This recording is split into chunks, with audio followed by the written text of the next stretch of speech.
queridos oyentes. Bienvenidos una vez más a la madriguera del zorrito narrador, donde las historias que nunca fueron cobran vida. Hoy traigo una historia nueva, una de esas que empiezan con un niño al que le dijeron que no valía nada, una de esas que continúan con un libro olvidado, con maestros que hablan desde el pasado, con un camino que nadie quiso mostrarle pero que él supo encontrar. Una historia de puños que no matan, de espadas que protegen, de un discípulo que aprendió que la fuerza verdadera no está en lo que te dan al nacer, sino en lo que construyes con tus propias manos. Esta es la historia de Izuku Midoriya, el que no tenía don, el que el mundo descartó, el que se convirtió en el nuevo discípulo del Rayo Zanpakuo. ¿Están listos? Porque esto apenas comienza. Preparen sus corazones, que las historias del zorrito, cuando se sueltan, nunca vuelven igual. Comienza la función. Capítulo 5. La espada y la cueva. El bosque de Musutafu se extendía por las faldas de las montañas del norte, un mar de cedros y pinos que nadie había tenido tiempo de talar en décadas. Las copas de los árboles se entrelazaban tan alto que la luz del sol apenas llegaba al suelo, y en la penumbra, las raíces viejas se retorcían como dedos de manos ahogadas. El aire olía a tierra húmeda, a hojas podridas, a algo que llevaba siglos sin ser perturbado. Los pájaros no cantaban allí, los animales pequeños corrían en silencio. Era un lugar que parecía esperar. Izuku había estado caminando desde el amanecer. Sus pies, entrenados por meses de caídas y levantadas, apenas hacían ruido sobre el mantillo. Kensei le había enseñado a caminar así, el talón primero, luego la planta, luego los dedos, como si midiera cada centímetro antes de entregar su peso. Ahora lo hacía sin pensar. El bosque no lo escuchaba. No deberías estar aquí, había dicho a Kisame esa mañana, flotando en la azotea con los brazos cruzados. Hay algo en esas montañas, algo peligroso. Alguien dijo que hay un villano, había respondido Izuku, que ataca a los que pasan por el camino viejo. Quiero ver. Ver no es proteger. No estás listo, lo sé, pero quiero ver. Kisame no había insistido. Solo lo había mirado con esos ojos viejos que veían más allá de lo visible, y había dicho, no pelees. Solo observa. Izuku no había peleado, no al principio. Había llegado al camino viejo cuando el sol estaba en lo más alto, filtrándose entre las copas de los cedros en hilos dorados que parecían tocar el suelo. El camino era estrecho, apenas un surco en la tierra que la maleza empezaba a borrar. A un lado, una piedra con inscripciones borradas. Al otro, un árbol partido por la mitad, como si un dios enfadado lo hubiera hendido con un rayo. No había visto al villano. Había escuchado los gritos. Eran gritos de pelea, no de los que se ensayan en los doujos. Eran gritos de verdad, de alguien que sabe que si cae, no se levanta. Izuku había corrido. Sus pies volaron sobre las raíces, sobre las piedras, sobre los surcos del camino viejo. Su corazón golpeaba en el pecho como un puño cerrado. No pelees, solo observa. Pero los gritos seguían. Cuando llegó, el hombre que había sido el héroe Waterhouse estaba en el suelo. Su cuerpo yacía en un charco que se extendía lentamente sobre la tierra, como si el suelo bebiera de él con paciencia. Sus ojos estaban abiertos, no miraban nada. A unos metros, la mujer, su esposa, la que también se hacía llamar Waterhouse, luchaba contra una montaña de carne. El villano era enorme, tan grande que sus hombros rozaban las ramas más bajas. Su cuerpo le hacía crecer músculos sobre músculos, una armadura viva que se retorcía y palpitaba como si tuviera vida propia. Cada golpe de sus puños hacía temblar el suelo. Cada paso hundía sus pies en la tierra como si fuera barro. ¡Fuera!, gritó la mujer. Su voz era desesperada. Su traje de héroe estaba roto, su brazo colgaba inútil a un lado, pero seguía peleando. Seguía interponiéndose entre el monstruo y algo que Izuku no veía. Algo que Izuku no veía. Luego lo vio. Detrás de ella, entre las raíces de un cedro caído, un niño, pequeño, con el pelo blanco, los ojos abiertos de par en par, llenos de algo que no era llanto, era horror. La mujer cayó. El villano levantó el puño. Izuku no pensó, corrió. Sus pies no midieron el suelo, no escucharon, solo corrieron. Sus manos, las que solo sabían sostener lápices y cerrarse en puños, se abrieron para empujar, para interponerse, para hacer un escudo que no era. Un niño, dijo el villano, y su voz era un rugido que salía de una garganta que no perice velhumana. Otro más. El puño bajó. Izuku no tuvo tiempo de esquivar, no tuvo tiempo de usar las caídas que Kisame le había enseñado. El golpe lo tomó en el costado, y sintió como las costillas se doblaban, como el aire se iba de sus pulmones como si alguien lo hubiera vaciado con una bomba. Voló. Su espalda golpeó un árbol, la corteza rasgó su camisa, su piel cayó al suelo. El mundo se hizo borroso en los bordes, pero se levantó. Sus brazos temblaban, sus piernas no querían sostenerlo, pero se levantó. ¿Por qué te levantas?, preguntó el villano, y había algo en su voz que no era rabia, era confusión. La confusión de quien no entiende por qué alguien sigue de pie cuando ya no tiene nada que ganar. Izuku no respondió, no porque no quisiera, porque no podía. Su pecho ardía, su costado era una masa de dolor, pero sus ojos buscaron a la mujer, a la madre del niño. Estaba en el suelo, moviéndose lentamente hacia donde el pequeño estaba escondido. Todavía no ha llegado. Corrió, no hacia el villano, hacia la mujer. La tomó del brazo y tiró, con la fuerza que no sabía que le quedaba. La arrastró detrás del cedro caído, junto al niño. Corre, dijo. Las palabras salieron con sangre. Corre. La mujer lo miró. Por un momento, sus ojos se encontraron. En ellos había algo que Izuku no esperaba. No era gratitud, era reconocimiento, como si viera en él algo que había visto antes, en alguien que ya no estaba. Tú, dijo ella, pero no terminó la frase. El villano rugió detrás de ellos. El suelo tembló. Corre, gritó Izuku. La mujer tomó al niño. Corrió. Su brazo colgaba. Su paso era torpe, pero corría. Izuku se volvió. El villano estaba frente a él, sus músculos palpitando, sus ojos pequeños enterrados en la masa de carne. La dejaste ir, dijo. Te voy a matar. El puño bajó. Esta vez, Izuku no tuvo tiempo de nada. Despertó con el olor a tierra en la nariz. Sus ojos se abrieron a la penumbra. Las copas de los árboles, allá arriba, formaban un techo de hojas que la luz de la tarde teñía de naranja. Alguien había vendado sus costillas. Mal, con tiras de tela que no eran vendas, que parecían arrancadas de alguna camisa. Intentó moverse. El dolor lo detuvo. Algo en su pecho crujía cuando respiraba. Una costilla rota, tal vez dos. Te dije que no pelearas. La voz llegó desde las sombras. No era amenazante, era plana, como el filo de un cuchillo que aún no ha sido usado. Izuku giró la cabeza. Allí, apoyado contra un tronco, un hombre lo miraba. Su cabello era largo, oscuro, enmarañado. Tenía vendas en la cara, cubriéndole la parte inferior, y sus ojos eran de un color que en la penumbra parecían negros. No tenía traje de héroe, no tenía armadura, solo ropa gastada y un cuchillo en el cinturón. ¿Usted me salvó?, preguntó Izuku. Su voz salió rota. No, tú te salvaste. Yo solo te arrastré hasta aquí antes de que ese monstruo te pisara. La mujer, el niño, se fueron. La madre está viva, el niño también. Eso es más de lo que merecías. Izuku no respondió, cerró los ojos. El dolor era un animal que le mordía el costado cada vez que respiraba. Perdiste, dijo el hombre. Izuku abrió los ojos. Lo sé, peleaste bien, pero no fue suficiente. Lo sé. El hombre se levantó, no hizo ruido. Sus pies apenas tocaban la tierra. Kensei le habría dicho que caminaba como un fantasma. ¿Sabes por qué?, preguntó. ¿Por qué? Porque confías en tus puños. Pero hay cosas que los puños no pueden cortar. Se acercó. Sus ojos, ahora más cerca, tenían un brillo que Izuku no sabía cómo nombrar. No era crueldad, no era bondad, era fuego contenido, la obsesión de alguien que ha visto algo que no puede dejar de ver. Para eso hay armas, dijo. Ven, no esperó respuesta. Se adentró en el bosque. Izuku se levantó. Cada movimiento era una espada clavándose en sus costillas. Pero se levantó. Siguió al hombre. Caminaron en silencio durante lo que a Izuku le parecieron horas. El sol se había puesto del todo cuando llegaron a un lugar donde los cedros se abrían para dejar paso a una cascada. El agua caía desde una altura que no se veía, escondida entre la niebla que subía del golpe contra las piedras. El sonido era un rugido constante que llenaba el aire y ahogaba cualquier otro ruido. El hombre no se detuvo. Caminó hacia el agua. ¿Por dónde?, preguntó Izuku. El hombre no respondió, solo caminó, directo hacia la cascada.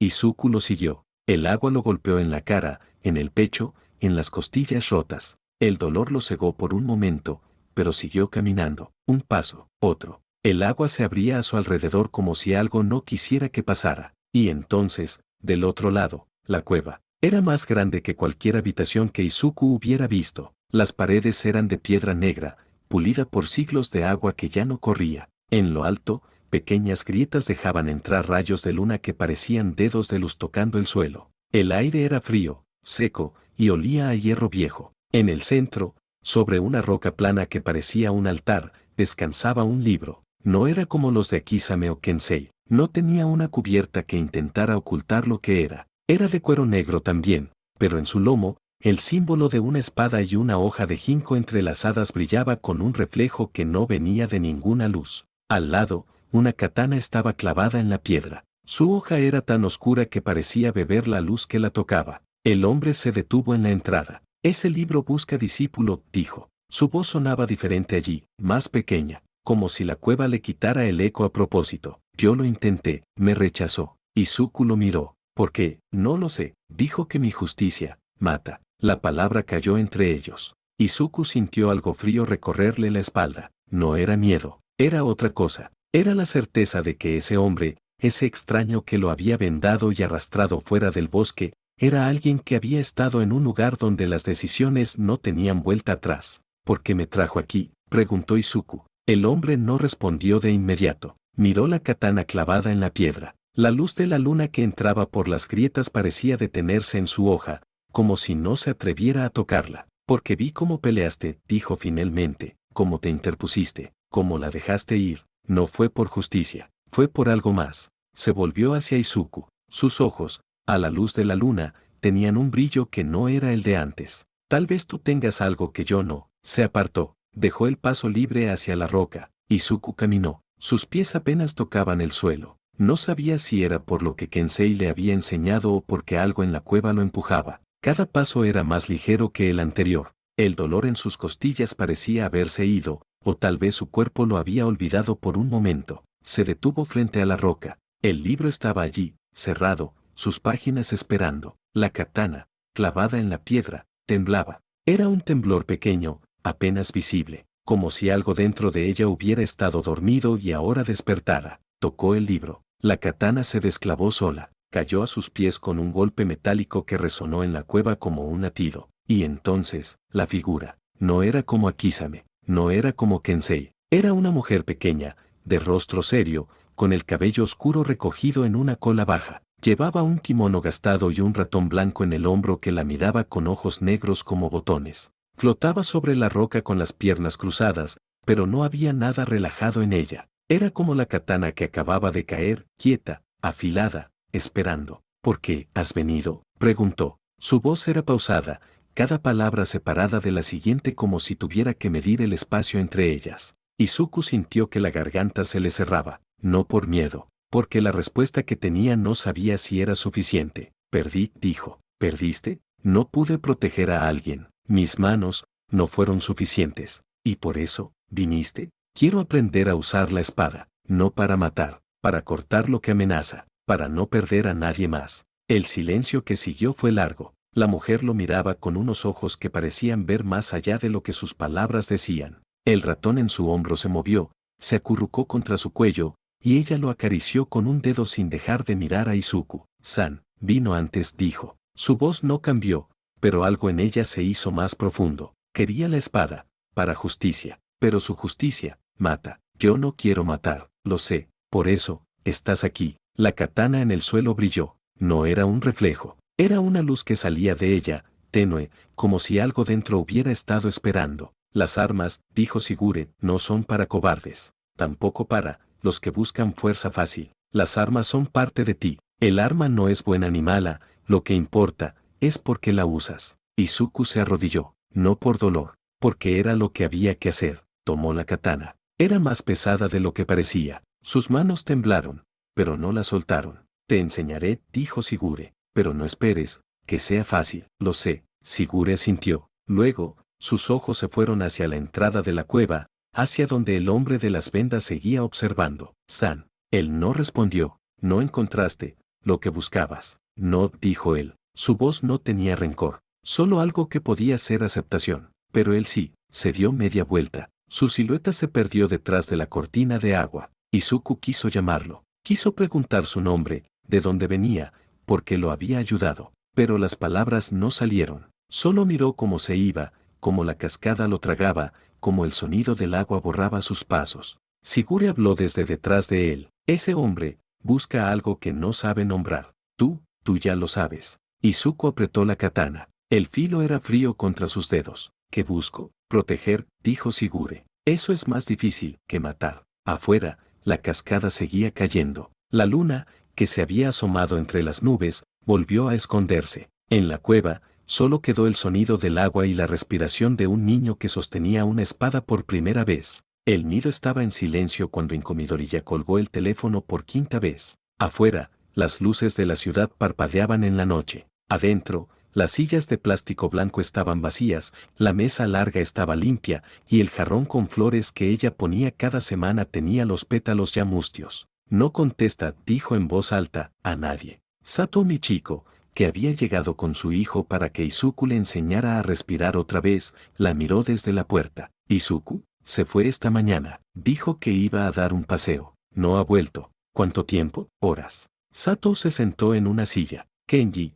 a su lado, miraba a Inko con los ojos grandes. Tal vez está en la azotea. Usted dice que va allí a pensar. Ya subí. No está. El silencio se hizo pesado. Sato no sabía qué decir. Kenji tampoco. Va a volver, dijo Sato finalmente. Su hijo es de los que vuelven. Inko no respondió. Solo miró el teléfono que tenía en la mano, como si pudiera obligarlo a sonar con la fuerza de su mirada. En la casa de los Bakugo, Mitsuki estaba en la cocina cuando escuchó la puerta de la calle abrirse y cerrarse. No la abrió ella. No abrió nadie más que su hijo. Kazuki subió las escaleras sin decir nada. No la saludó. No pidió comida. No gritó. Solo subió. Mitsuki dejó los platos que estaba lavando y se asomó al pasillo. La puerta de la habitación de Kazuki estaba cerrada. No se oía música, no se oían explosiones, solo silencio. Subió, se detuvo frente a la puerta, no llamó, solo puso la mano en la madera, como si pudiera sentir lo que había del otro lado. Desde que Izuku había sido expulsado,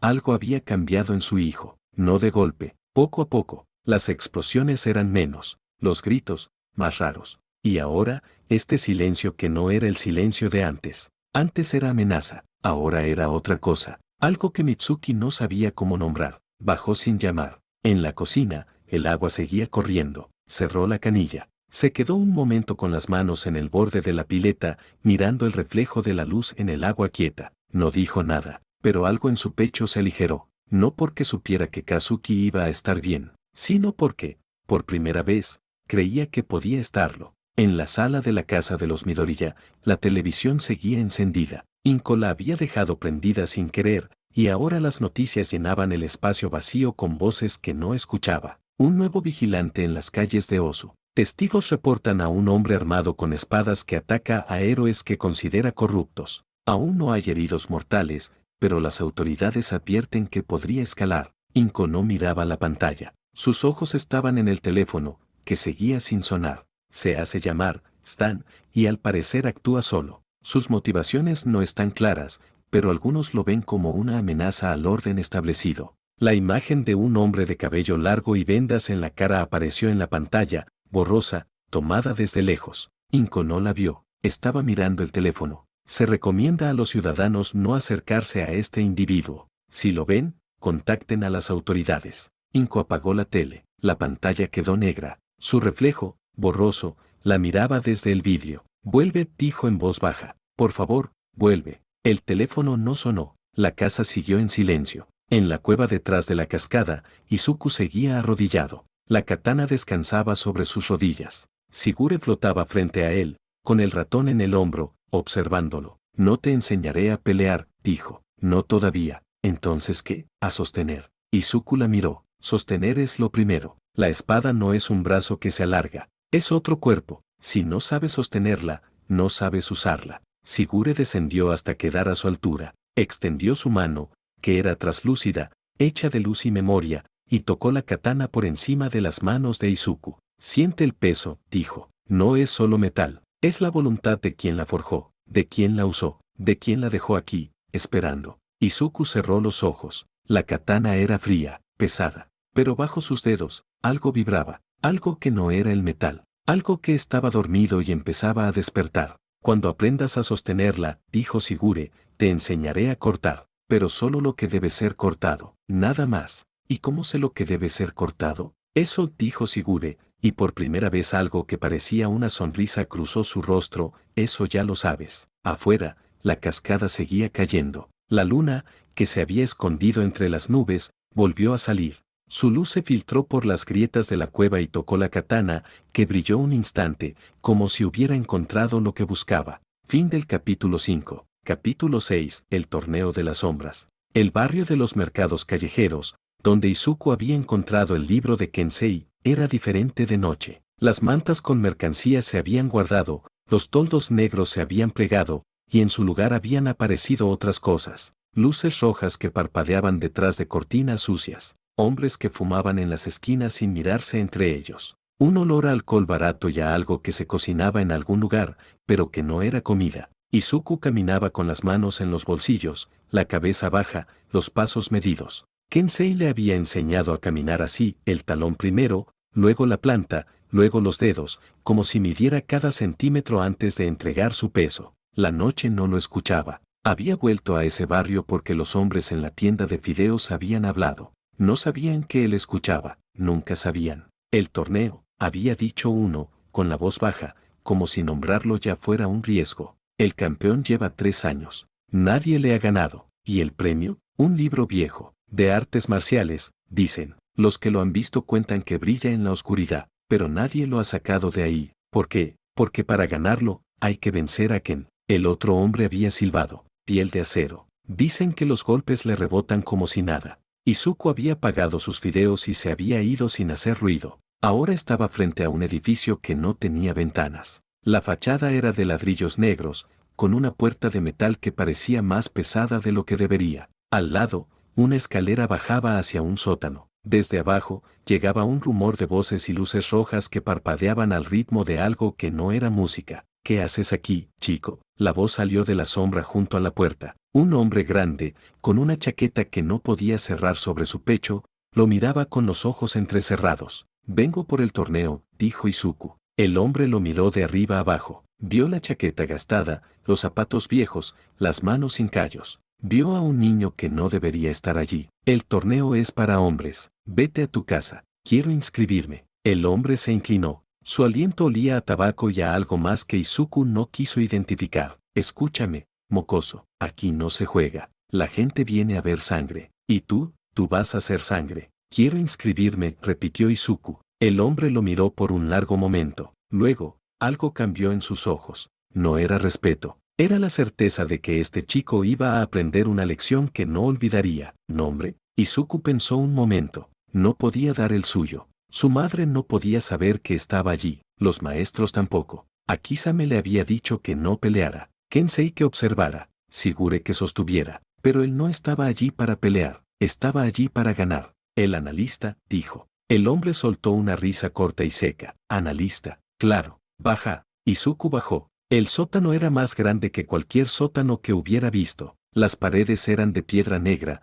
como la fachada, y el techo estaba tan alto que las luces rojas apenas llegaban a las vigas. En el centro, un rin de cuerdas gastadas se levantaba sobre una plataforma de madera que crujía con cada paso. Alrededor, bancos de madera donde los hombres se sentaban con botellas en las manos y miradas que no miraban a nadie. El aire olía a sudor, a sangre seca, a algo que se había quemado y no se había limpiado del todo. Izuku se sentó en un banco vacío. Nadie lo miró. Eran todos hombres, grandes, con cicatrices, con ojos que habían visto cosas que él no había visto. En sus muñecas, en sus cuellos, en sus manos, los quirks se manifestaban, piel escamosa, dedos demasiado largos, un ojo que brillaba en la oscuridad como el de un gato. Primera vez, la voz venía de su izquierda. Un hombre con el rostro cubierto de tatuajes que parecían moverse cuando la luz roja parpadeaba. Sí, dijo Izuku. ¿Qué traes? ¿Quirk de fuerza? ¿Velocidad? Ninguno. El hombre lo miró. Luego,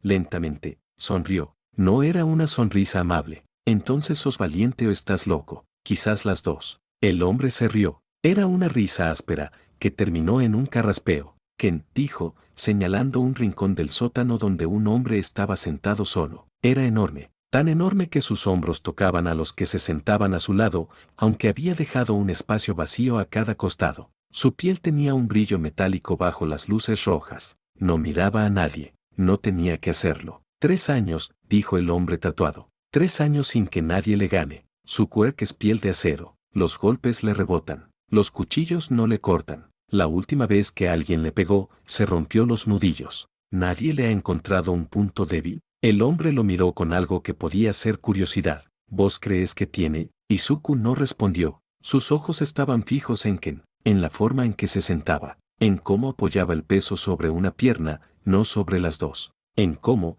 cuando se movió para tomar una botella que le alcanzaban, su rodilla izquierda hizo un movimiento que la derecha no hizo. El cuerpo habla, había dicho Kensei. Si sabes escucharlo, te cuenta todo. Va a empezar, dijo el hombre tatuado, señalando el ring. Un hombre con un silbato subió a la plataforma. No dijo nada, no hizo un discurso, solo señaló a un lado del ring, donde un luchador se subía con los nudillos envueltos en vendas. Del otro lado, Ken se levantó. El banco crujió cuando su peso se fue. La pelea duró 40 segundos. El luchador atacó. Sus golpes eran rápidos, precisos. Dio 5 golpes en el costado de Ken. 5 veces la piel de acero los rechazó como si fueran moscas. Ken no se movió. Cuando el luchador levantó el puño para el sexto, Ken movió su brazo. Un solo golpe. El luchador voló por el aire y cayó fuera del ring. No se levantó. El público aplaudió. Las botellas tintinearon. Las apuestas cambiaron de manos. Ken bajó del ring. Su rostro no había cambiado. No estaba cansado. No estaba satisfecho. Solo estaba allí, como una montaña que no sabe que los hombres intentan escalarla. ¿Ves? Dijo el hombre tatuado. Invencible. Izuku no respondió. Estaba mirando la rodilla izquierda, la forma en que Ken bajó del ring, cómo apoyó todo el peso en la derecha, cómo la izquierda apenas tocó el suelo antes de que la otra pierna tomara el control. Una lesión vieja, pensó. Algo que no sanó del todo, o que no puede sanar. ¿Cuándo peleó? Preguntó. El hombre tatuado lo miró. Por un momento, sus ojos se abrieron de par en par. Luego volvió a reírse. Ahora, si querés morirte. En el nido, Inkomidorilla estaba sentada en la mesa larga con una taza de té que ya se había enfriado. Afuera, la noche había caído hace horas. Adentro, las sillas de plástico blanco estaban vacías. El jarrón con flores que ella ponía cada semana tenía los pétalos mustios. El teléfono no había sonado. Izuku no había llamado. No se preocupe, dijo Sato Michiko, que se había quedado más tarde de lo habitual. Su hijo, Kenji, dormía en 2 sillas juntas, con una manta que Inko le había dado. Los hijos siempre guardan secretos, lo sé, pero vuelven, siempre vuelven. Inko no respondió. Sus manos rodeaban la taza fría. Cuando Kenji empezó a flotar, dijo Sato, con la voz más baja, yo pensaba que no iba a volver, que un día se iba a ir flotando y no iba a parar. Pero su hijo me enseñó que no era así, que no se va, que solo necesita algo que lo ancle. ¿Que lo ancla? Usted. El nido. La gente que cree en él. Inko levantó la vista. Sato sonreía. Va a volver, dijo Sato. Su hijo es de los que vuelven. La casa de los Bakugo estaba en silencio cuando Mitsuki subió las escaleras. La cena había terminado hace 1 hora. Su esposo miraba televisión en la sala. Kazuki estaba en su habitación, como siempre. Pero no era como siempre.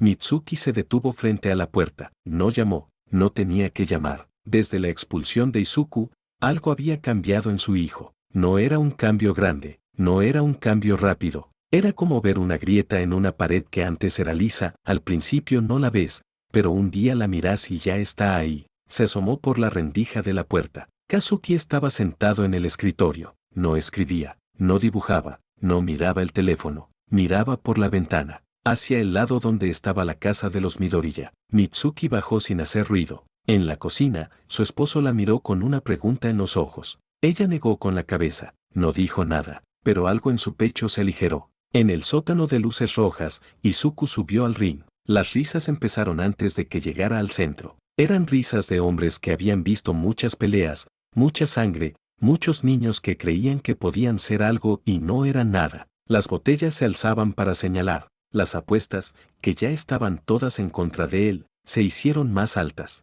Un niño, gritó alguien, que lo saquen de ahí. Ken, no le rompas todo. Ken subió al ring. El otro lado, la madera crujió cuando apoyó el pie. Izuku sintió el temblor en las suelas de sus zapatos. Ken lo miró. Por primera vez, algo se movió en su rostro. No era rabia, no era sorpresa. Era algo que podía ser cansancio. Salí de ahí, chico, dijo. Su voz era grave, como piedras rodando. No quiero lastimarte. No voy a salir. Vas a salir en una camilla, tal vez. Pero primero voy a pelear. Ken lo miró un momento. Luego, lentamente, movió la cabeza. Como quieras. El silbato sonó. Ken atacó, no con todo. con lo justo para terminar rápido. Su puño se movió en un arco que debía ser lento, pero que para Izuku era un muro de acero que se le venía encima. Esquivó, por un pelo. El aire del golpe le movió el pelo. Ken atacó otra vez. Izuku esquivó otra vez. No podía devolver el golpe. No podía acercarse. Cada puño era una montaña que caía, y él solo podía correr. «Corre, niño», gritaban desde las gradas. «Corre». Ken atacó una vez más. Izuku no esquivó del todo. El golpe lo rozó en el hombro, y sintió como el hueso se quejaba, como la carne se arrugaba bajo la piel de acero. Rodó por el suelo. Se levantó. Su brazo colgaba, pero se levantó. «¿Por qué te levantas?», preguntó Ken. No era la primera vez que alguien se lo preguntaba. No era la primera vez que él respondía. «Porque todavía no perdí». Ken atacó otra vez. Izuku no esquivó. Se movió hacia él. El público enmudeció. Izuku había visto algo. En el segundo antes del golpe, cuando Ken levantó el puño, su rodilla izquierda había temblado. No era un temblor de esfuerzo. Era un temblor de algo que no podía sostener. El cuerpo habla. Si sabes escucharlo, te cuenta todo. Ken atacó. Izuku se movió hacia la izquierda, hacia la pierna que temblaba. «¿Qué haces?», gritó alguien. Izuku no respondió. Estaba viendo la rodilla, la forma en que Ken apoyaba el peso, la forma en que, cada vez que movía el puño derecho, la pierna izquierda se tensaba como si estuviera a punto de ceder. No es una lesión nueva, es vieja. Algo que no sanó, algo que no puede sanar. Ken atacó con la izquierda. Izuku se movió. El golpe pasó cerca de su cara. Sintió el viento, el silbido del aire cortado, y entonces lo vio. Cuando Ken lanzó el golpe, su pierna izquierda se quedó atrás. No avanzó, no acompañó el movimiento. La rodilla no dobló. Era como si la pierna no pudiera seguir al resto del cuerpo. Ahí, Izuku esperó. Ken atacó otra vez. Izuku se movió hacia la izquierda. El golpe pasó. Y en ese segundo, cuando Ken quedó con el peso en la pierna derecha y la izquierda en el aire, Izuku se agachó. Su mano, la que no colgaba, golpeó la rodilla. No con fuerza, con precisión. Usó la técnica que Kensei le había enseñado, los dedos juntos, la punta de los nudillos, el golpe que no se ve, que no se escucha, que solo se siente cuando es tarde. Ken cayó. No fue un golpe fuerte, fue un golpe en el lugar donde la pierna no podía sostener. Fue un golpe en la grieta que nadie había visto. Ken cayó de rodillas. La madera crujió. Su rostro, por primera vez, cambió. ¿Qué? Intentó levantarse. La pierna izquierda no respondió. El dolor, viejo y conocido, lo detuvo. El árbitro contó. 1. Ken apoyó las manos en el suelo. 2. Ken intentó levantarse con la pierna derecha. La izquierda colgaba. 3. Ken no se levantó. El sótano estaba en silencio. Las botellas no se movían. Las risas se habían ido. Solo quedaba el sonido de la respiración de Ken, que en el suelo, con la rodilla destrozada por un golpe que no había visto venir, miraba al niño que estaba frente a él. ¿Cómo?, preguntó. No era rabia. Era algo que podía ser respeto. Izuku bajó la mano. El brazo que le colgaba dolía. Las costillas también, pero se mantuvo de pie. No necesito ser más fuerte que usted, dijo. Solo necesito ser más listo. El público no aplaudió. No había apuestas que celebrar. Solo había un niño en el ring que acababa de hacer lo que nadie había hecho en 3 años. Ken lo miró por un largo momento. Luego, lentamente, soltó una risa. Era una risa áspera, rota, pero era una risa. «Listo», dijo. «Sí, eso sos». Del fondo del sótano, un hombre con una chaqueta negra se acercó al ring. En las manos, un libro. No era como los otros. No tenía una cubierta que ocultara lo que era. Era de cuero negro, con el símbolo de un puño cerrado en la portada. «Es tuyo», dijo, y se lo entregó a Izuku. Izuku lo tomó. El libro era pesado, más pesado de lo que parecía. Cuando sus dedos tocaron la cubierta, sintió una vibración, como si algo dentro estuviera esperando. «Shiozakaki», dijo una voz. No era del libro, era de algún lugar más adentro de su cabeza. «Karate, el camino de la fuerza controlada. No está mal para un chico». Izuku apretó el libro contra el pecho. Bajó del ring. Nadie lo detuvo. Cuando llegó a la escalera, el hombre tatuado seguía en el mismo banco. Lo miró con los ojos entreabiertos. «Analista», dijo, probando la palabra. «Te van a recordar». Izuku no respondió. Subió la escalera. La noche lo recibió con aire frío y calles vacías. En su habitación, horas después, Izuku abrió el libro. La figura que emergió era diferente a las otras. Era un hombre grande, de hombros anchos, con chaqueta de cuero y una expresión que no era amable ni severa. Era la expresión de alguien que ha visto muchas peleas y ya no necesita demostrar nada. Sakaki dijo, «Karate, vos sos el que me ganó». «Sí», dijo Izuku, «no me ganaste. Le ganaste a Ken. Yo estaba en el libro. Entonces, ¿me va a enseñar?» Sakaki lo miró. Sus ojos recorrieron el brazo que colgaba, los moretones en las costillas, las manos raspadas. «Primero Kyurit», dijo, «no voy a enseñarle karate a alguien que se rompe antes de empezar. Y después», Sakaki se cruzó de brazos, «después, te voy a enseñar a golpear, para que no tengas que depender de rodillas viejas para ganar». Izuku sonrió. Era una sonrisa cansada, pero era una sonrisa. «Gracias», dijo. Sakaki no respondió. Desapareció. El libro se cerró solo. En la mesa, junto al de Akizame, junto al de Kensei, junto al de Sigure, el libro de Sakaki descansaba. 4 libros, 4 maestros. Izuku se sentó en la silla. Su brazo dolía, sus costillas también, pero no podía dejar de mirar los libros. «Bien», dijo en voz baja, «a nadie, a todos». «Sigo». Apagó la luz. Afuera, la luna seguía su curso. Adentro, un niño sin don cerraba los ojos y sentía el peso de lo que había ganado. Fin del capítulo 6. Capítulo 7. La suerte del principiante. El barrio de los mercados callejeros tenía otra cara cuando la luna estaba alta. Los puestos de comida que durante el día vendían fideos y verduras se habían transformado. Las mantas negras que cubrían las mesas ahora servían para ocultar lo que se negociaba en voz baja. Hombres con chaquetas demasiado grandes para el calor fumaban en las esquinas sin mirarse. El aire olía a alcohol barato y a algo que se cocinaba en algún lugar,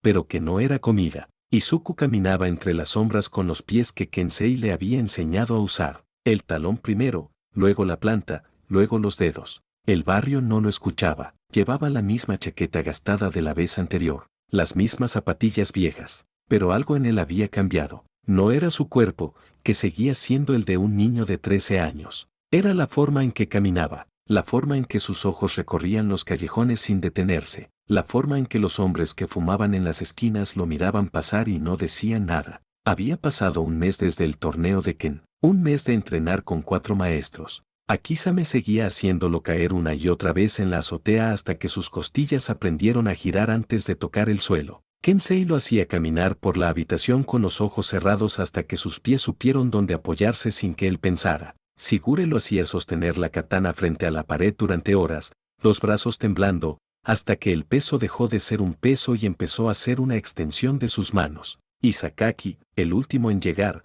le había enseñado postura. Nada más. «No voy a enseñarte a golpear hasta que sepas pararte», había dicho. «Y todavía no sabes pararte». Pero esa noche no estaba en la azotea, no estaba sosteniendo la katana, no estaba cayendo para levantarse. Estaba en el barrio de los mercados porque 2 hombres en una tienda de fideos habían vuelto a hablar. «El otro torneo», había dicho uno, con la voz tan baja que parecía parte del humo que salía de su cigarro. «El de verdad, donde no hay reglas. El de Kurogane, ese mismo, lleva 5 años. Nadie le ha ganado, nadie le va a ganar. ¿Y el premio? Un libro, de Muay Thai. Dicen que el que lo tiene puede patear tan fuerte que parte el aire, pero nadie lo ha sacado de ahí. ¿Por qué? Porque para ganarlo, hay que subir al ring con Kurogane». El otro hombre había silbado. «Hueso de acero». Dicen que le han caído encima con camiones y no le pasó nada. Izuku había pagado sus fideos y se había ido. Sus pies ya sabían el camino. Ahora estaba frente a un edificio que no tenía ventanas. No era como el del torneo anterior. Ese tenía ladrillos negros y una escalera que bajaba al sótano. Este era de chapa oxidada, con una puerta que parecía haber sido arrancada de algún lado y puesta ahí sin ganas. Al lado, en lugar de una escalera, una rampa que bajaba hacia un lugar donde la luz no llegaba. Desde abajo, llegaba un olor a sangre seca y a humedad. La puerta se abrió antes de que él la tocara. «¿Qué haces acá?», preguntó la voz desde la sombra. No era el mismo hombre de la vez anterior. Este era más pequeño, más flaco, con los dedos demasiado largos que sobresalían de las mangas de una camisa que no le quedaba. «Vengo por el torneo». El hombre lo miró. Sus ojos recorrieron la chaqueta gastada, las zapatillas viejas, las manos sin callos. Luego, algo cambió en su rostro. «Vos sos el chico», dijo. «El que le ganó a Ken». El analista. «Sí». El hombre lo miró un momento más. Luego se apartó. «Baja». Izuku bajó. La rampa era larga, oscura, con paredes de tierra que habían sido cavadas a pala y nunca reforzadas. El aire se hacía más pesado a cada paso, más denso, con ese olor a hierro y a algo que había estado guardado demasiado tiempo. Al final, una luz roja que parpadeaba como un corazón enfermo. El sótano no era como el otro, no había bancos, no había ring con cuerdas, solo un círculo pintado en el suelo con cal, y alrededor, hombres sentados en cajones de madera, en tambores de metal, en el suelo mismo. Las paredes eran de tierra, con raíces que colgaban del techo como dedos. El aire no se movía. Las luces rojas colgaban de cables que nadie había mirado en años. Cuando Izuku entró, los hombres levantaron la vista. Algunos lo reconocieron. El analista, dijo uno. El que le ganó a Ken. ¿Qué chico? ¿Qué viene a hacer acá? Viene a pelear. ¿Con Kurogane? Una risa. No era una risa amable. Era la risa de hombres que habían visto sangre y sabían cuándo iban a ver más. En el centro del círculo, sentado en un tambor de metal que crujía bajo su peso, Kurogane no se movió. Era enorme, más que Ken, mucho más. Sus hombros parecían tocar las raíces que colgaban del techo. Su piel tenía un brillo gris bajo las luces rojas, como piedra pulida. Sus ojos eran pequeños, negros, sin expresión. El analista, dijo, y su voz era grave, lenta, como piedras rodando. El que le ganó a Ken. Sí, dijo Izuku. Ken tenía la rodilla mala. Yo no tengo nada, lo sé. Kurogane lo miró. Por un momento, algo se movió en sus ojos. No era rabia, era algo que podía ser curiosidad. ¿Por qué te levantas? La pregunta lo tomó desprevenido. No era la primera vez que se la hacían. Ken se la había hecho. El hombre en el torneo anterior también. Pero en la voz de Kurogane no había desafío. Había algo que podía ser una pregunta honesta. Por el libro, dijo Izuku. No. Te pregunto por qué te levantas. Cuando te golpean, ¿por qué te levantas? Izuku no respondió. No porque no tuviera respuesta, porque no sabía si la que tenía era suficiente. Subí, dijo Kurogane. En la azotea del edificio de los Midoriya, 4 espíritus flotaban en el aire, mirando hacia la ciudad. Akizame tenía los brazos cruzados. Kensei estaba sentado con las piernas cruzadas. Sigure tenía el ratón en el hombro. Sakaki, el último en llegar, tenía las manos en los bolsillos. Fue, dijo Akizame. Fue, dijo Kensei. Va a perder, dijo Sakaki. Tal vez, dijo Sigure. Sakaki lo miró. Le enseñé postura. Nada más. No sabe golpear. No sabe patear. Va a subir al ring y lo van a moler. Apachai, dijo Sigure, no se gana con fuerza. Se gana con voluntad. La voluntad no para un golpe de Kurogane. No. Pero lo levanta después. El silencio se hizo pesado. Akizame fue el primero en hablar. Pasó un mes desde el torneo de Ken. No debería estar yendo a estos lugares. Va porque no hay otro modo, dijo Kensei. Si no va, otro se lleva el libro. Y entonces no tendría a Apachai, dijo Sigure. Sakaki soltó un resoplido. Apachai, ese idiota, siempre riéndose. Pero nunca se rindió, dijo Akizame. Ninguno de nosotros se rindió. No, pero él se ríe cuando pierde. Eso es más difícil. Sakaki no respondió. Solo miró hacia la ciudad, hacia el lugar donde los barrios bajos se extendían como una herida que nadie quería cerrar. En el nido, Inko Midoriya estaba sentada en la mesa larga con una taza de té que ya se había enfriado. Afuera, la noche había caído hace horas. Adentro, las sillas de plástico blanco estaban vacías. El jarrón con flores que ella ponía cada semana tenía los pétalos mustios. Sato Michiko estaba con ella. No tenía que estar. Su hijo, Kenji, ya había aprendido a respirar. Ya no flotaba en la cama. Ya no se golpeaba con el techo. Pero seguía viniendo. Porque el nido era el único lugar donde nadie miraba a su cuerpo como si fuera un error. ¿Izuku? Preguntó Sato. Salió. Dijo que iba a dar un paseo. ¿Otra vez? ¿Otra vez? Sato la miró, no con lástima, con algo que podía ser admiración. ¿Usted confía en él? Inko levantó la vista. Es lo único que puedo hacer. No. Podría encerrarlo. Podría decirle que no salga. Podría tener miedo. Pero no. Usted confía. Inko no respondió. Sus manos rodeaban la taza fría. Cuando Kenji empezó a flotar, dijo Sato, con la voz más baja, yo no confiaba, en él, en mí, en nada. Pero su hijo me enseñó que si no confías, no hay nada. Ellos lo sienten. ¿Qué sienten? ¿Qué crees en ellos? Que aunque no entiendas lo que hacen, crees. Inko miró la taza, el reflejo de la luz en el té frío. Confío, dijo. Y las palabras salieron más firmes de lo que esperaba. En la casa de los Bakugo, Mitsuki estaba en la cocina cuando escuchó un ruido. No era un golpe, No era un portazo. Era la silla de Kazuki, moviéndose sobre el suelo de su habitación. Luego pasos. Luego la puerta que se abría. Mitsuki dejó el trapo que estaba usando y se asomó al pasillo. Kazuki bajaba las escaleras. No con la prisa de siempre, la que usaba para salir a pelear con alguien o a quemar algo. Bajaba despacio,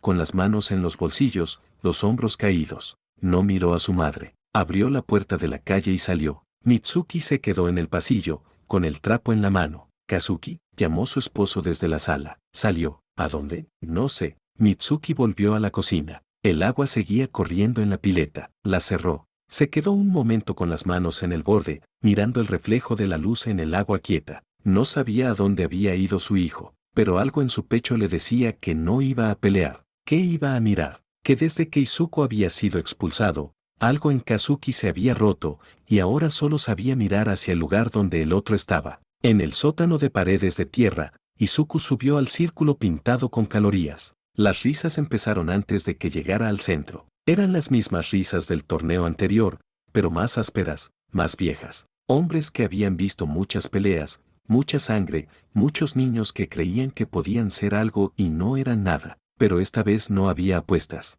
Nadie ponía dinero en su contra. Nadie ponía dinero en nada. El analista, dijo alguien. El que le ganó a Ken. Ken tenía la rodilla mala. Kurogane no tiene nada. Va a durar 30 segundos. 10. Kurogane se levantó del tambor. El metal crujió cuando su peso se fue. Caminó hacia el círculo. Sus pies no hacían ruido en la tierra, pero cada paso hacía temblar las raíces que colgaban del techo. Se detuvo frente a Izuku. Era tan alto que Izuku tenía que levantar la cabeza para verle la cara. ¿Sabes por qué no tengo puntos débiles? Preguntó. Su voz era grave, lenta, como si las palabras tuvieran que viajar desde algún lugar muy profundo. No, dijo Izuku, porque ya me rompí todo. Y cada hueso que se rompe, se pone más duro. Ahora no hay hueso que no se haya roto. ¿Y duele? Kurogane lo miró. Por un momento, sus ojos negros se abrieron un poco más. Sí, dijo. Duele. El hombre con el silbato no esperó más. Sopló. Kurogane atacó, no con todo. Con lo justo para terminar rápido. Su puño se movió en un arco que parecía lento,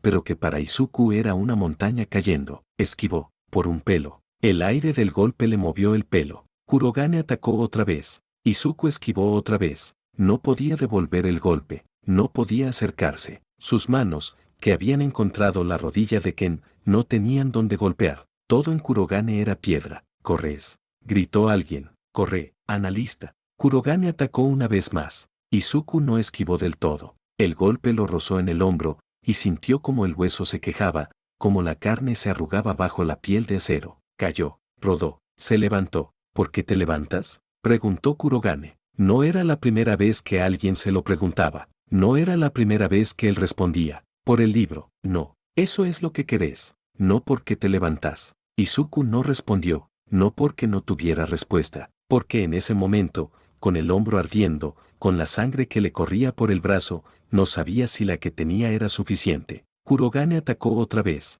Izuku no esquivó, se movió hacia él. Sus manos golpearon el costado de Kurogane. Una vez, 2, 3. Los golpes resonaron en la tierra como piedras que caen sobre piedras. Kurogane no se movió. No podés, dijo. No con fuerza. Levantó el puño. Izuku vio el arco que iba a hacer. Vio cómo el brazo se tensaba, cómo los hombros giraban, cómo el peso se trasladaba a la pierna de atrás. Vio todo, pero no pudo hacer nada. El golpe lo alcanzó en el pecho. El aire se fue de sus pulmones. Voló por el aire. Cayó fuera del círculo. El público no gritó, no aplaudió. Solo miraron cómo el niño rodaba sobre la tierra hasta detenerse contra la pared de raíces. No se levanta más, dijo alguien. Ya está. Izuku abrió los ojos. El techo de raíces se movía sobre él. Las luces rojas parpadeaban. Su pecho ardía. Su hombro no respondía. Pero sus manos, las que solo sabían sostener lápices y cerrarse en puños, se abrieron contra la tierra. Se levantó. El público enmudeció. Kurogane lo miró desde el centro del círculo. Otra vez, dijo Izuku. Las palabras salieron con sangre. Kurogane no atacó. Lo miró caminar hacia el círculo. Las raíces temblaban con cada paso. ¿Por qué te levantas?, preguntó otra vez. Izuku se detuvo frente a él. Su brazo colgaba. Su pecho ardía. Pero sus ojos estaban fijos en los de Kurogane. Porque si me quedo en el suelo, no gano el libro. Y si no gano el libro, no aprendo. Y si no aprendo, no puedo proteger a nadie. Kurogane lo miró. Por un momento, algo cambió en su rostro. No era rabia, no era respeto. Era algo que podía ser reconocimiento. Está bien, dijo. Levantó el puño. Esta vez era el verdadero, el que usaba para terminar las peleas, el que nadie había visto fallar. El brazo se tensó, los hombros giraron. El peso se trasladó a la pierna de atrás. Y entonces, la luz explotó. No fue un estallido grande. Fue una de las luces rojas que colgaban del techo, una de las viejas, de las que nadie había mirado en años. El filamento se quemó con un chispazo blanco. Vidrios cayeron. Chispas llovieron sobre el círculo. Kurogane levantó la vista. Fue un segundo, nada más. Un segundo en que sus ojos se fueron hacia arriba, hacia la luz que se había ido, hacia las chispas que caían como estrellas muertas. Izuku no pensó, no tuvo tiempo de pensar. Su cuerpo, entrenado por meses de caídas y levantadas, de movimientos silenciosos, de postura sostenida, se movió solo. Su puño golpeó. No fue un golpe fuerte, no fue un golpe de karate, de esos que Sakaki le había dicho que no sabía dar. Fue un golpe de niño desesperado, un golpe que salió del hombro que colgaba, del pecho que ardía, de las costillas que crujían. Golpeó a Kurogane en el mentón. Kurogane cayó. No fue un golpe que pudiera lastimarlo, no con hueso de acero. Fue un golpe en el lugar donde el cuello se encuentra con la cabeza, donde el equilibrio se guarda, donde un golpe inesperado puede hacer que hasta una montaña se tambalee. Kurogane cayó de rodillas. La tierra tembló. Sus manos se apoyaron en el suelo. El árbitro contó. 1. Kurogane movió la cabeza. Sus ojos parpadearon. 2. Kurogane apoyó una rodilla. La otra no respondía. 3. Kurogane no se levantó. El sótano estaba en silencio. Las luces rojas seguían parpadeando. Las raíces seguían colgando. Los hombres no se movían. Nadie entendía lo que había pasado. Kurogane, en el suelo, levantó la vista. La luz dijo. Su voz era un rumor de piedras. Me distrajo. Izuku bajó la mano. Su brazo colgaba. Su pecho ardía, pero se mantuvo de pie. Suerte, dijo alguien. Fue suerte. No puede ser. Kurogane soltó una risa. Era áspera, rota, pero era una risa. Suerte, dijo. Sí, suerte. Se puso de pie, no con dificultad, no con dolor. Se puso de pie como quien se levanta después de sentarse un rato. Miró a Izuku. Te gané, dijo Izuku. No, la luz te ganó. Sí, pero el libro es mío. Kurogane lo miró un momento. Luego, lentamente, movió la cabeza. Sí, es tuyo. Del fondo del sótano, un hombre con una chaqueta que había sido negra alguna vez se acercó. En las manos, un libro. No era como los otros. La cubierta era de un cuero que había sido marrón, ahora gastado, con un dibujo que parecía un puño cerrado, pero que al mirarlo bien era una pierna levantada, lista para patear. Es tuyo, dijo, y se lo entregó. Izuku lo tomó. El libro era pesado, más pesado de lo que parecía. Cuando sus dedos tocaron la cubierta, sintió una vibración, y luego una risa que no era del libro, pero que venía de algún lugar dentro de él. Apapapapa, dijo la risa. Suerte, pero la suerte también es parte del combate. Te lo ganaste, chico. La voz se fue. El libro se quedó. Izuku apretó el libro contra el pecho. Salió del círculo. Los hombres lo miraban pasar. Nadie decía nada. Cuando llegó a la rampa, la voz del hombre flaco lo alcanzó desde la entrada. Analista, dijo. Izuku se volvió. 2 torneos, 2 libros. La gente te va a recordar. Izuku no respondió. Subió la rampa. La noche lo recibió con aire frío y calles vacías. En su habitación, horas después, Izuku abrió el libro. La figura que emergió no era como las otras. Era un hombre grande, pero no imponente. Tenía una sonrisa enorme, los ojos brillantes, y se movía como si la gravedad no se aplicara del todo. Apapapapa, gritó, dando vueltas en el aire. Nuevo discípulo. Kick fuerte, kick que nos rime. Me gustas. Izuku abrió la boca para decir algo, pero Apachai ya estaba flotando hacia los otros libros, hacia Kisame, Kensei, Shigure, Sakaki, que habían aparecido en sus propias cubiertas. A Kisame. El chico no se rindió. Lo sé, dijo a Kisame, con una sonrisa. Kensei, tuvo suerte. La suerte también es una técnica, dijo Kensei. Shigure, ¿viste? Sí, dijo Shigure,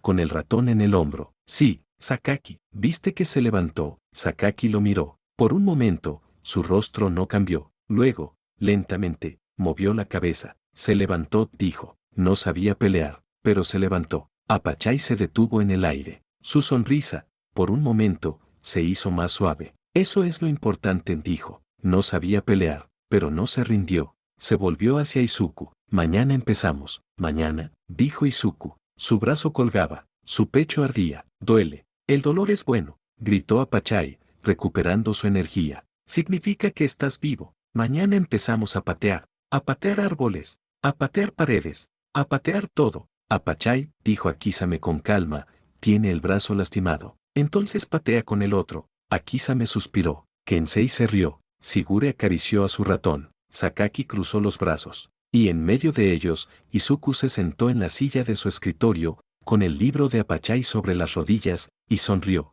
Era una sonrisa cansada, pero era una sonrisa. Bien, dijo en voz baja. Sigo. Apagó la luz. Afuera, la luna seguía su curso. Adentro, un niño sin don cerraba los ojos y soñaba con patear árboles.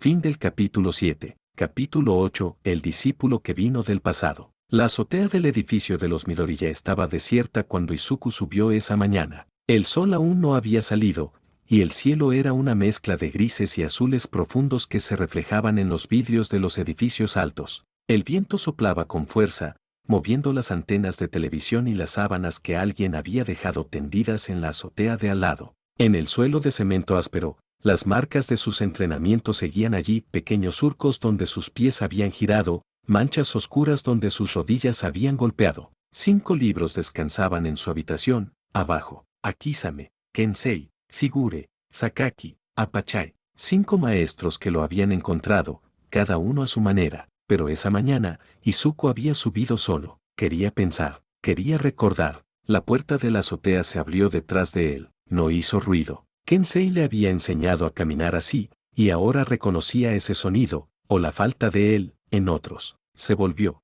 Akizame flotaba en el umbral, con los brazos cruzados. Detrás de él, Kensei, Sigure, Sakaki y Apachai. Todos. Los 5 juntos, lo que rara vez ocurría. ¿Pasa algo?, preguntó Izuku. Akizame lo miró. Sus ojos, que siempre parecían medio cerrados, ahora estaban completamente abiertos. Hay otro libro, dijo. Izuku sintió que algo se movía en su pecho. No era miedo. Era algo que podía ser anticipación. ¿Otro maestro? No, dijo Kensei, flotando hacia adelante. Otro discípulo. Izuku no entendió. Kenichi, dijo Sigure, con su voz pausada, cada palabra separada de la siguiente como si tuviera que medir el espacio entre ellas. Nuestro discípulo, el que nos encontró antes que tú. Izuku recordó entonces la noche en que Kensei se había presentado. La conversación sobre Kenichi era débil, muy débil. Lloraba cuando perdía, pero nunca se rendía. ¿Su libro apareció?, preguntó. Akizame asintió. No lo buscamos. Apareció. Anoche, mientras dormías. ¿Dónde? En tu habitación, sobre tu escritorio. Izuku bajó corriendo. En su habitación, los 5 libros estaban abiertos sobre el escritorio, como si hubieran estado esperando. Pero había un sexto. No era como los otros. No tenía cubierta de cuero gastado ni símbolos antiguos. Era un libro de tapa blanda, de esos que se venden en cualquier librería, con el título impreso en letras comunes, El camino del discípulo. El autor, Kenichi Shirahama. Izuku lo tomó. Era ligero, demasiado ligero. Las páginas se movían con el viento que entraba por la ventana. Las abrió. Estaban en blanco. Kenichi, dijo una voz detrás de él. Izuku se volvió. Los 5 maestros flotaban en el aire de su habitación. Apachai, que siempre estaba riendo, estaba serio. Sakaki, que siempre estaba gruñendo, tenía los brazos caídos. Sigure acariciaba a su ratón con más lentitud de lo habitual. Kensei no decía nada. Akizame fue el que habló. Kenichi fue nuestro discípulo, no el más fuerte, no el más talentoso, pero el que nunca se rindió. Cuando otros hubieran caído, él se levantaba. Cuando otros hubieran huido, él se quedaba. ¿Y por qué su libro está aquí?, preguntó Izuku. Porque quiere verte. Izuku abrió el libro otra vez. Las páginas seguían en blanco, pero al mirarlas, sintió algo que no era la vibración de los otros libros. Era algo más suave, más cálido, como una mano que se apoya en el hombro. Hola, dijo una voz. No era como las de los otros maestros. No tenía el peso de los años, ni la gravedad de las enseñanzas. Era una voz joven, casi tibia. La figura que emergió de las páginas no era imponente. Era un joven, no mucho mayor que Izuku, con el cabello oscuro y una expresión que no sabía si era amable o nerviosa. Llevaba un uniforme de karate que le quedaba un poco grande, y sus manos, que colgaban a los costados, tenían los nudillos marcados por años de entrenamiento. Soy Kenichi, dijo, y sonrió. Era una sonrisa que no intentaba ser más de lo que era. Escuché que estás aprendiendo de mis maestros. Izuku no supo qué decir. Era extraño verlo allí. No era un espíritu antiguo como los otros. Era alguien que podía haber sido su compañero de clase. Soy Izuku, dijo finalmente. Lo sé, me contaron de ti, de cómo encontraste a Kisame, de cómo pasaste las pruebas de Kensei Ishigure, de cómo le ganaste a Ken y a Kurogane. A Kurogane no le gané, fue suerte. Kenichi se rió. Era una risa suelta, sin filtro. Eso es lo que yo decía cuando ganaba. Pero los maestros me decían que la suerte también se construye. ¿Se construye? Sí, te levantas tantas veces que al final la suerte se cansa y viene a verte. Izuku no supo qué responder. Kenichi flotó hacia el escritorio, mirando los libros abiertos. Sus ojos recorrieron cada cubierta con algo que no era nostalgia. Era gratitud.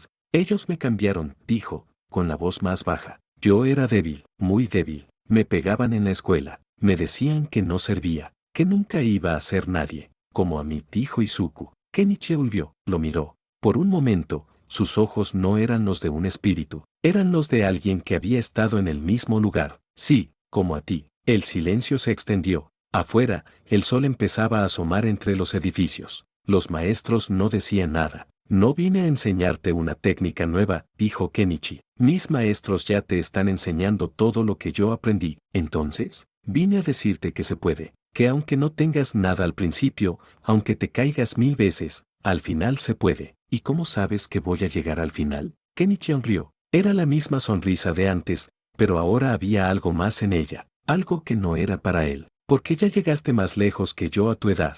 Izuku abrió la boca para decir algo, pero Kenichi ya se estaba desvaneciendo. Voy a estar aquí, dijo, señalando el libro. Cuando quieras hablar, cuando no entiendas algo, cuando te quieras rendir. Yo también quise rendirme, muchas veces. ¿Y qué te detuvo? Kenichi lo miró. Sus ojos, que antes eran los de un joven tímido, ahora tenían la profundidad de alguien que ha recorrido un camino largo. Ellos, dijo, mirando a los maestros. Y algo más, que si me rendía, nadie iba a hacer lo que yo podía hacer. Que el mundo no se arregla solo. Que alguien tiene que estar ahí. Desapareció. El libro se cerró solo. En la cocina, Inkomidori ya preparaba el desayuno. El té ya estaba listo. El arroz, también. Pero no había puesto la mesa para dos. Desde que Izuku empezó a levantarse antes del amanecer para entrenar en la azotea, ella había aprendido a dejarlo. No preguntaba, no podía preguntar. Esa mañana, cuando él bajó, ella estaba en la mesa con una carta en la mano. No era una carta cualquiera. Era del mismo sobre blanco, con los mismos sellos de Iailan. ¿David-san? Preguntó Izuku. Inko levantó la vista. Tenía los ojos brillantes, pero no de tristeza. Era otra cosa. Algo que Izuku no había visto en ella desde hacía mucho. Dice que va a venir, dijo, a Japón. Quiere conocer el nido. Quiere conocerte. ¿Por qué? Inko bajó la carta. Sus manos la sostenían con cuidado, como si fuera algo frágil. Por su hija, Melissa. Es Querquis, como tú. ¿Y él? Él también, dijo Inko, con una sonrisa que no terminaba de entender del todo. No, él tiene un quirk, pero entiende. Desde que su hija nació sin don, entiende. Izuku se sentó frente a ella. No preguntó más, pero en su cabeza, las preguntas se acumulaban. Melissa, David, el hombre que hacía sonreír a su madre, el que pagaba sus estudios sin pedir nada a cambio. ¿Te alegra? Preguntó. Inko lo miró. Por un momento, sus ojos se encontraron. Sí, dijo. La palabra salió más rápida de lo que quizás quería. Es bueno tener a alguien que cree en esto, en el nido, en ti. ¿Y él? ¿Tú crees en él? Inko no respondió. Solo dobló la carta con cuidado, como si fuera un tesoro, y la guardó en el bolsillo de su delantal. Come, dijo. Se enfría. Izuku tomó los palillos. No insistió, pero algo en su pecho se movía. En la casa de los Bakugo, el desayuno había terminado hace una hora. Masaru ya se había ido al trabajo. Mitsuki estaba en la cocina, lavando los platos. El agua corría caliente. El jabón hacía burbujas que reventaban contra la pileta, pero ella no miraba los platos. Miraba la escalera que llevaba a la habitación de Kazuki. No había bajado, no había desayunado, no había dicho nada desde la noche anterior. Mitsuki secó sus manos. Subió. La puerta de Kazuki estaba entreabierta. No llamó, no tenía que llamar. Desde la expulsión de Izuku, algo había cambiado. No era un cambio grande, no era un cambio rápido, pero estaba ahí, se asomó. Kazuki estaba en la cama, no dormido, mirando el techo.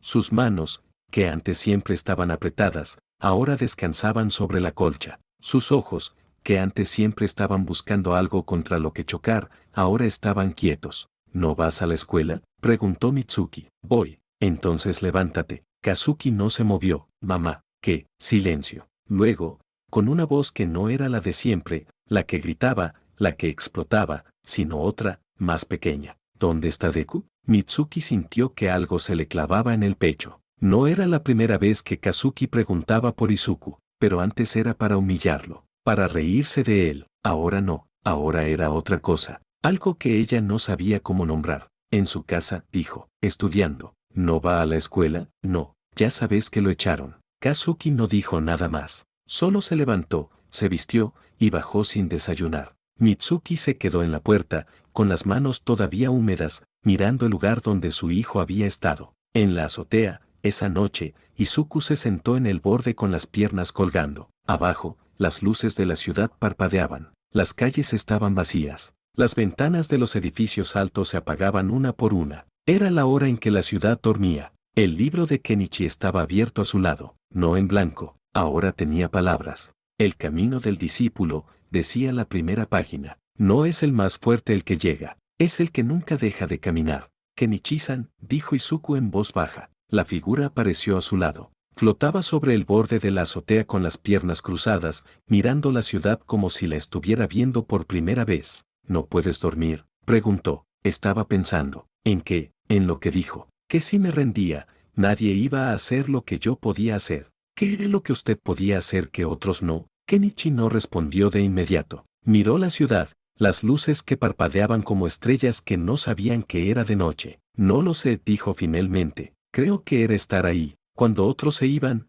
yo me quedaba. Cuando otros decían, no puedo, yo decía, intento. No era más fuerte, no era más listo, solo estaba ahí. ¿Y eso fue suficiente? A veces sí, a veces no. Pero si no estaba, seguro que no. Izuku bajó la vista. Sus manos descansaban sobre las rodillas. Las manos que no tenían don. Las que solo sabían sostener lápices y cerrarse en puños. Tengo miedo, dijo. Las palabras salieron más pequeñas de lo que quería. Yo también tenía miedo. Siempre, siempre. Pero los maestros me enseñaron que el miedo no se va. Solo aprendes a caminar con él. ¿Y cómo se hace eso? Kenichi se volvió hacia él. En sus ojos había algo que no era una respuesta. Era una pregunta que él mismo se había hecho muchas veces, pensando en por qué lo haces. Cuando sabes por qué, el miedo no desaparece, pero se hace más chico. Izuku cerró los ojos. ¿Por qué lo hacía? ¿Por qué se levantaba antes del amanecer para que Akisame lo tirara al suelo? ¿Por qué caminaba por los barrios bajos para entrar en torneos clandestinos?